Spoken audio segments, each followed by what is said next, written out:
देवउठनी एकादशी के अगले दिन तुलसी विवाह है। हाँ। तो शुभ मुहूर्त क्या है विवाह का? विवाह कैसे कराएं तुलसी जी का? हाँ, तुलसी विवाह का जैसे मैंने बताया ना, शास्त्रों में वर्णित है कि प्रदोष काल में द्वादशी तिथि जरूर होनी चाहिए, क्योंकि तुलसी विवाह हमेशा द्वादशी में होता है।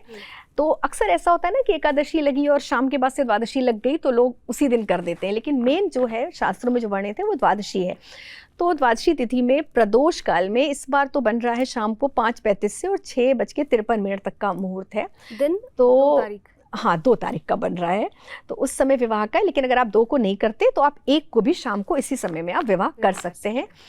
और तुलसी विवाह का जो नियम होता है उसका बहुत साधारण नियम है। आपके घर में जो तुलसी का चौरा होगा, जो तुलसी का गमला होगा, पहले वहाँ पे गंगा जल से हम छिड़काव करते हैं, जैसे जल दिया जाता है। फिर उसके बाद हम उनको चुन्नी चढ़ाते हैं तुलसी माता को, और जैसे भी सजा सकते हैं। आपने देखा होगा बहुत अच्छे से मंडप सजाया जाता है, गन्ने का मंडप सजाते हैं।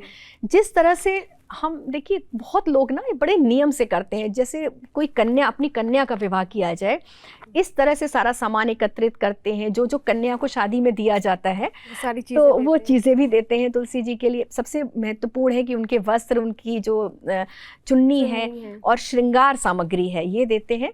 और जो आपके घर में भगवान, अगर शालिग्राम है तो बहुत अच्छा है, अगर शालिग्राम नहीं है तो आप भगवान विष्णु की कोई, अगर आपके पास लड्डू गोपाल हैं या आपके पास विष्णु भगवान है, तो उनको आपको ले जाकर तुलसी जी के गमले के पास स्थापित कुंवारी कन्याएं कर सकती हैं या सिर्फ सुहागिन? बिल्कुल कर सकती हैं, बिल्कुल कर सकती हैं। हाँ, हर कोई कर सकता है, क्योंकि अगर शादी नहीं हो रही है तो तुलसी विवाह बिल्कुल कर सकते हैं, उसमें दिक्कत नहीं है।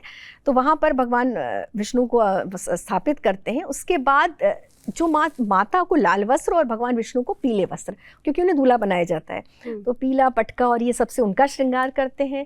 उसके बाद जो भी आप ना 7 फेरे करवाए जाते हैं, आपने देखा होगा लोग विष्णु जी को हाथ में लेके और 7 फेरे घूमती हैं, वो होता है। और इस दिन बहुत लोग 108 परिक्रमा करते हैं तुलसी माता की। जो ऋतुफल इस समय के हैं, जैसे शकरकंदी, सिंघाड़े, गन्ने और नया गुड़, ये चढ़ाया जाता है माँ तुलसी और भगवान विष्णु को। और बिल्कुल विधि विधान से चंदन और सिंदूर का भी बड़ा महत्व है, तो तुलसी माता को सिंदूर जरूर लगाना चाहिए। उसके बाद देखिए, बहुत लोग विदाई भी कर देते हैं। बहुत जगह ये प्रथा है कि जिस तुलसी की हमने शादी कर दी उनको हम दान दे देते हैं मंदिर में, मगर ये ज़रूरी नहीं है। ऐसा मतलब ये आपकी अपनी इच्छा पर है, आप नहीं भी दे सकते, क्योंकि तुलसी जहाँ ईश्वरीय बात हो जाती है फिर हमें मानवीय जो बंदिशें उससे नहीं देखना चाहिए। तो तुलसी जी को अगर आप विवाह करके दान नहीं करते हैं तो भी कोई बात नहीं है, लेकिन उनका जो विग्रह है, जो सब हम श्रृंगार मंडप जो करते हैं ना, इसमें एक बड़ी खास बात है कि वो रविवार के दिन हमें हटाना नहीं चाहिए। वो हमें सोमवार के दिन ही हटाना है वहाँ से। अगर भगवान विष्णु को आपने रख दिया है, भोग प्रसाद रख दिया है, दीपदान आप उस दिन देखिए, स्कंद पुराण में लिखा हुआ है, इसमें कार्तिक खंड में, कि 108 बाती के दीपक आप जला सकते हैं, या फिर 365 या फिर 1000।